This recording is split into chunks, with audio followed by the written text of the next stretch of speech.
Hello everybody, welcome back. Well, I would say to my YouTube channel, but this is a private video that I posted on YouTube for the sake of uploading to Ko-Fi, for the purpose of it being Ko-Fi exclusive. But welcome, my name is Scarlett, you can call me Scarlett, and I am working on a tutorial right now for you all on how to paint scales. And as you can see right now, I am just working on the skeletal sketch right now. Basic guidelines for my my scales. And it's just a circle with some cross hatching. I do erase that sketch layer just a little bit so that it's not so in your face. And then I go back in and just carve out those scale shapes of what I primarily want to draw, and these are a little bit more of a round point that I decided to go with. Just it seemed fun in my opinion, and you don't have to worry about what kind of scales it is that you want to draw on your piece if you're going to follow along with this tutorial. I sincerely hope that you do. You can tag me on Twitter with your image if you do work on something with this guideline. I'm very interested to see what you all do. But you don't have to worry about what kind of scales it is that you work with. They can be any shape at all. They can be like a fish. They could be like a snake. They could be more rounded, like what you may see on some lizards. They could even be kind of like these. These kind of remind me of the scoots along a crocodile's back. It's either crocodile or alligator. I think it's crocodile, but I could be wrong. I'm not really well versed in the anatomy of scales and stuff like that on lizards, but henceforth you can use any kind of scale you want. It's universal. There's no limitations. Just use your imagination and have fun. That's what I encourage for you all. So finishing up the sketch now. I will be doing this. Will be a complete voiceover, and I will. I'll speed up the video a little bit further into the rendering portion, just so that this isn't too long. But this will be a fully voiced over tutorial, and what I'm doing right now is I'm just making some lines to differentiate and express where the topmost curve of those scales will be, and that will really help determine where the shading and highlights will go when we get to that point. It really helps. Not all scales have to have that kind of ridge. Some of them can be a lot more subtle and smooth, but that's just something that I tend to do for depth purposes and details.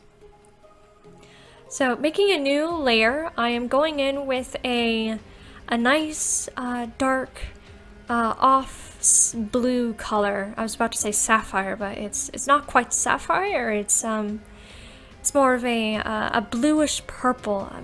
Maybe a royal blue is what it'd be called. I'm not sure, but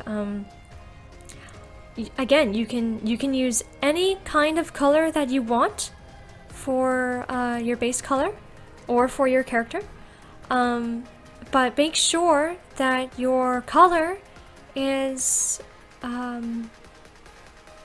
less saturated, more in the middle of the color wheel, and not too bright, because that will be a determining factor in your shading and highlights.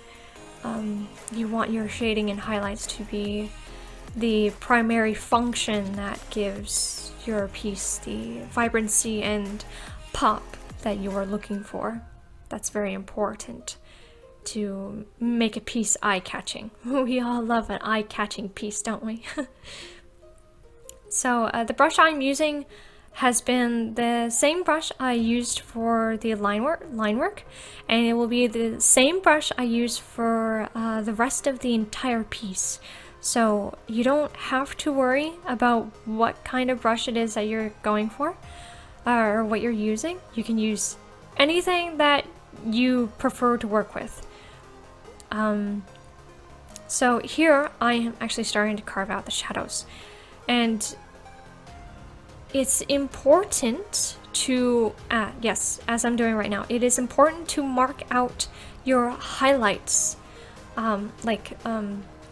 where your light source is coming from, because that will help determine where you place your shadows, and where you place your shadows will also be either more or less depending on how far away the object is from that said light source. As you can see, perfect demonstration is me taking the brush or the airbrush.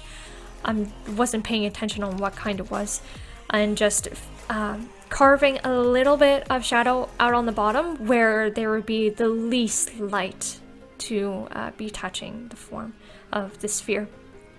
And then I'm going back in with the same brush as before and just continuing to carve out those shadows, making sure that I use harsher pressure where I am following the guidelines for each scale where they overlap, and then the side triangles, so to speak, I'm using a little bit less pressure.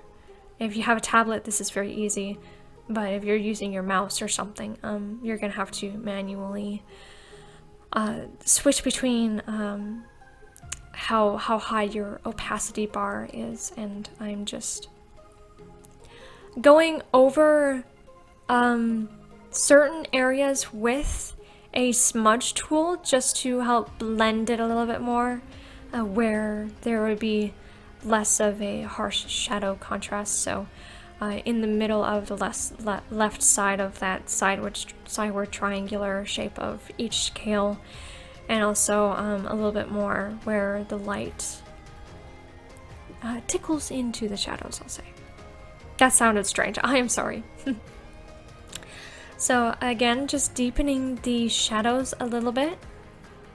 It's important not to go too heavy too soon. You want to build up your layers, though you don't have to build them up too much if you are wise with your colors. It won't take too much. I don't use this exact color, but a great example is what I'm doing right now is I'm just marking out the highlights and like the main areas of highlights, kind of like that spherical surface area of light. And it's important not to use a color that is too saturated, because again, you want to build up your highlights as you go. So what I'm doing right now is the next actually carving highlights where they would be closest to the light source.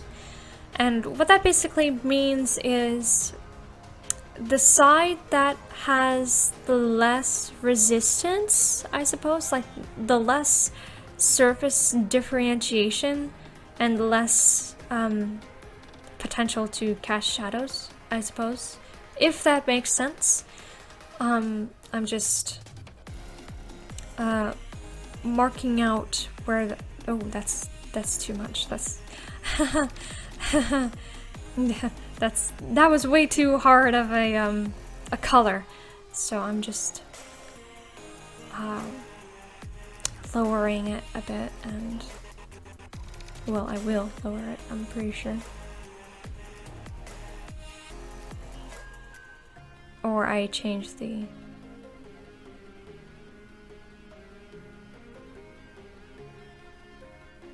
I don't think I used this color in the end.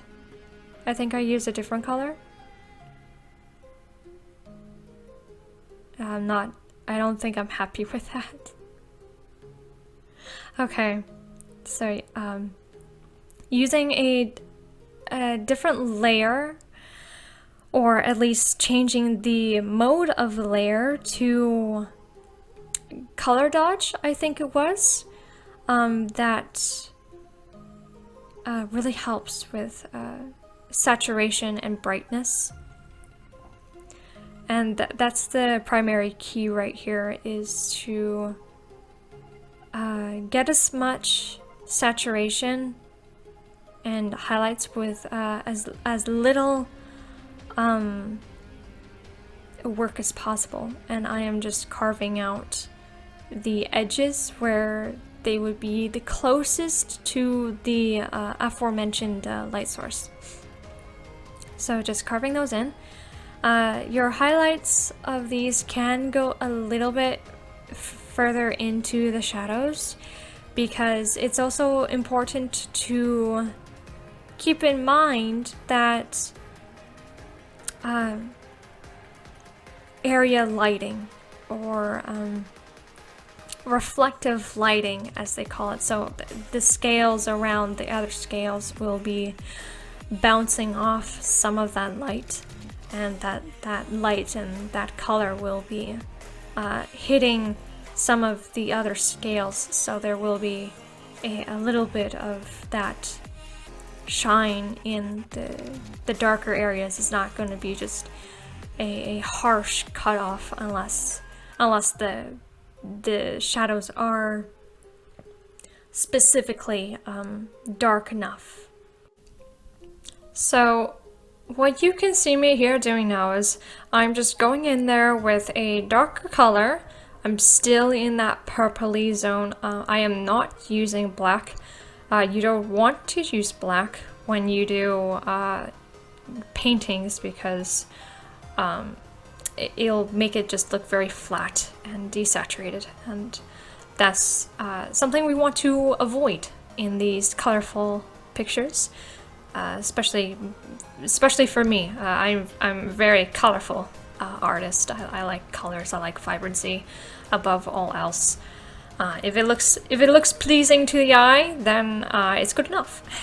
And crisp shadows do help retain shape and symmetry, I shall say.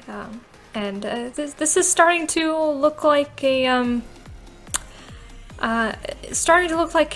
prickly pine cone, doesn't it? It looks like a pine cone. Not intentional, but hey, you know what? You never know. Sometimes art is a little surprise in and of itself. So.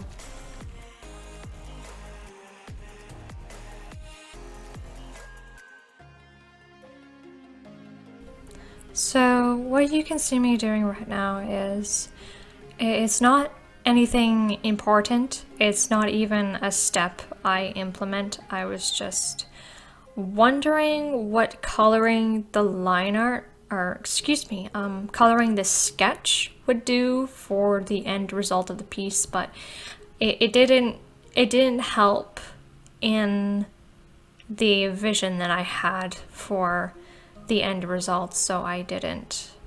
I don't think I finished with what I was trying to do. So when it comes to the sketches of your piece, they should be on the top of your list, and your colored layers should be on the bottom and all merged together, so that when it comes to the point of rendering, you actually merge the sketch with the bottom color layer so that when you start to render, as I am doing now, that sketch will eventually fade and just be painted over when you do the rendering. So, and something with rendering is I was very daunted and intimidated when I first started out doing these detailed portraits, and even when I considered trying this line of work, I was just like, no, I can't do that. That's way too difficult. That's above my paid grade. And I'm gonna tell you right now, you can do it. I believe in you. If I can do this, then so can you. And it's just a matter of starting and knowing where to start. And that is where I hope this tutorial comes into use and into practice. I hope you learn something from it. And a rule to follow when it comes to detailed artwork like this and rendering in general is just relax. Just be calm, be patient, walk away if you have to. If it's starting to feel a little bit too much for you to handle, just walk away, take a break, take a breather, come back to it when you're ready. Okay? Don't push yourself, don't force yourself. That doesn't get anything done. That just causes stress, and then stress causes headaches, and then the headaches cause days in bed, and just don't stress about it, okay? You can do it. So rendering here, I am using the same brush that I have been using throughout this entire tutorial, this entire piece. There's nothing different except for maybe the opacity or the density of the brush. And this is easy to do when you use a tablet. I have a pen. That's me clicking my button on my pen, and that it speeds up the process and makes it easier to just quickly pick the colors. And with the blending, what I'm doing is I'm strategically picking shades of this bluish purple, and then just lightly layering them over each other until I have like this semi-textured, semi-smooth surface to work with. And be loose-handed.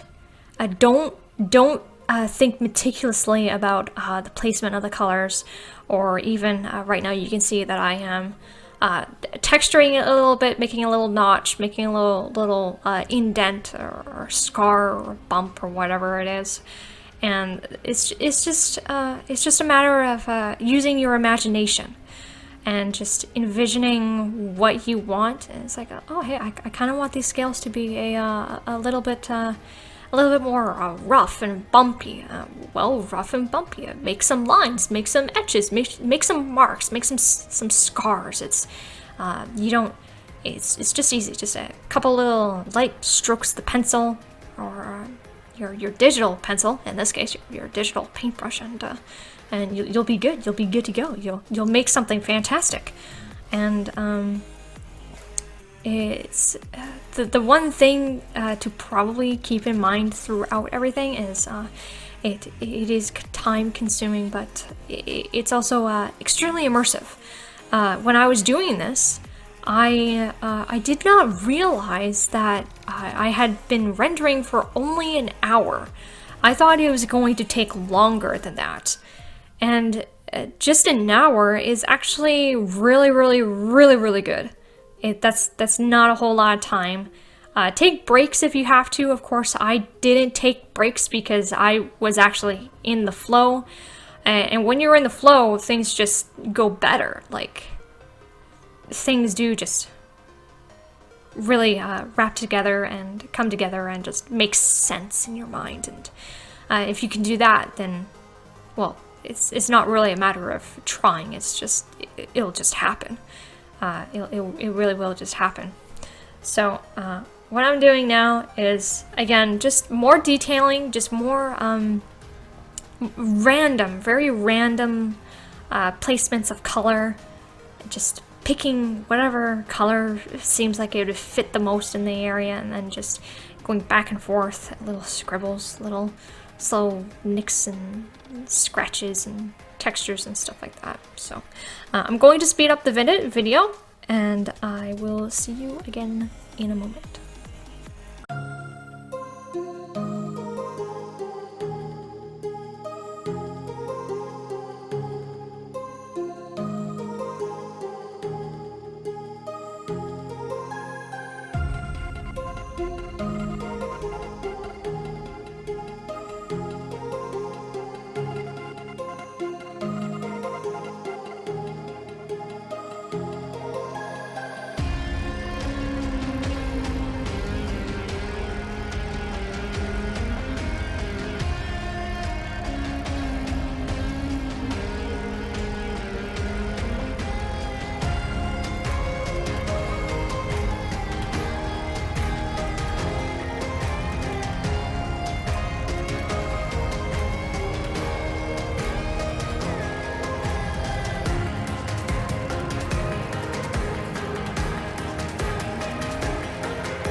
Hello.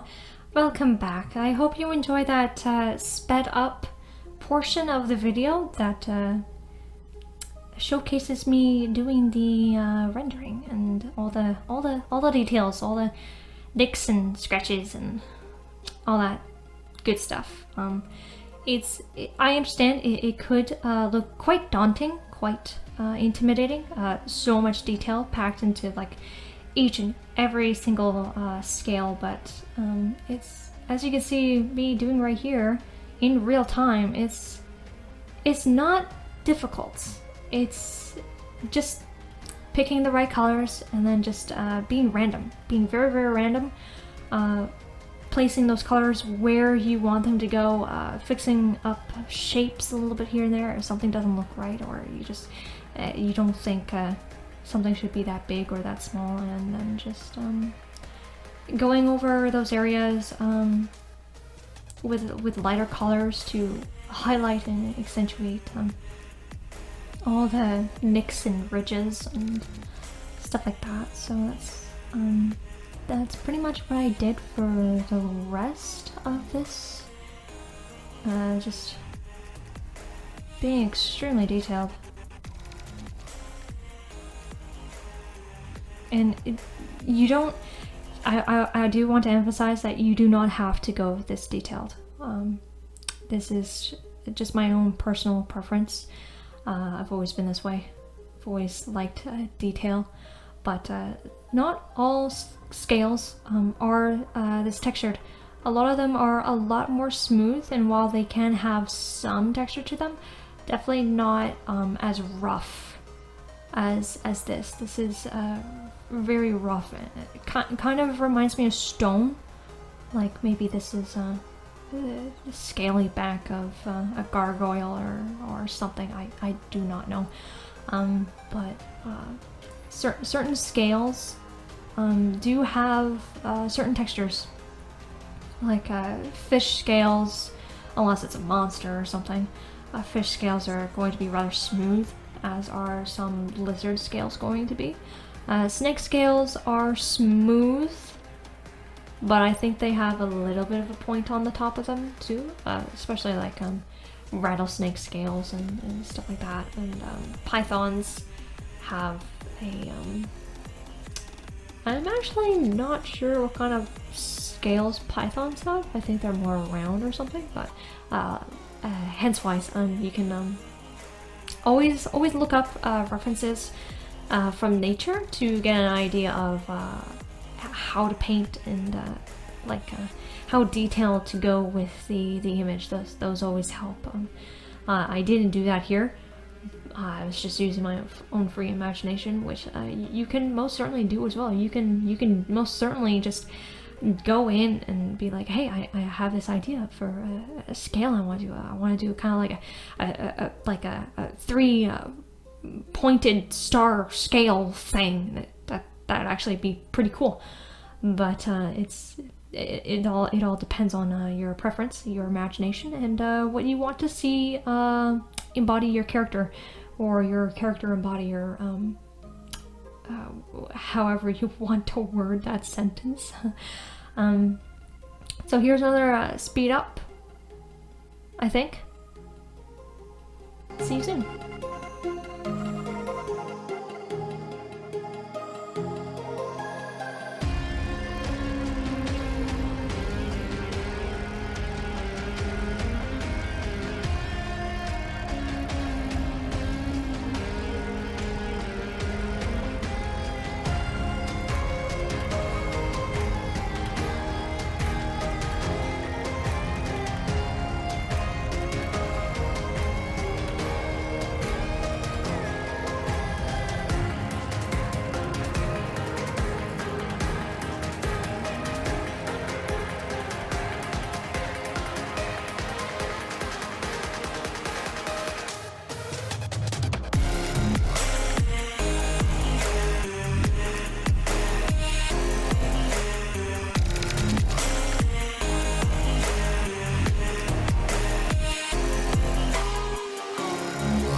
Hello, and welcome back to the final minutes of this tutorial. Have you made it this far? I certainly do hope you have. Even if you didn't, and even if you walked away to get coffee or go to work, that's fine. To each of their own. To each of their own. So as you can see, as I am doing right now, I am going in with the final touches of a nice light blue. I'm just defining those ridges and those brightest highlights even more, just for a little extra pop. That always really helps sell the final stages. And I want to take the moment to thank each and every one of you. I want to thank you all so much for all the support that you poured into the step-by-step tutorial that I posted on my Twitter about this. I know I promised this video a little sooner than what I have gotten it to. I apologize for the delay, for the wait. It's just life got in the way a little bit, but I hope, I sincerely hope that this video gets as much attention as it did, or as the artwork I did of the tutorial did. I was absolutely blown away by all the love and support that you guys poured into it, and thank you so much from the bottom of my heart. I was so happy, jubilant. Just, you guys are awesome. Thank you so much. I really do hope that you learned something valuable from this video. I try to keep it on a little bit of the shorter side. I didn't want to make an hour-long video because that's actually the recording time that this took. It was like an hour and 30 minutes or something like that. But I really wanted to just cut that out. So I slowed it down to I slowed it down to it's about going on to about 30 minutes now, and I cut out a lot of unnecessary bits when I was creating the actual tutorial that I posted on Twitter. But thank you so much for sticking around. I apologize for my rambling. This is my first tutorial video. If you like the rambling, let me know. If it's unprofessional of me, let me know. I just want to give you the best. I want to give you the best quality. I want to give you the best voiceovers. I want to give you the best learning experience that you guys can possibly get. And what I'm doing right now are final touches of just a little bit extra shadow, a little bit extra highlights, just on a multiply and a special highlight layer that I primarily like to use. I think it's either Add Glow or Color Dodge, or even Overlay. I'm not sure. I can't quite see it, but just the final touches. And I use a few filters to add some grain and texture and just give it kind of a papery background, I suppose you could say, because I like that. I like that kind of added fixture to an image. Although I don't do it often. This is actually the first time I figured out how to do that kind of thing. Which you might see in a minute. I'm not sure. But, yeah. See you next time! Peace!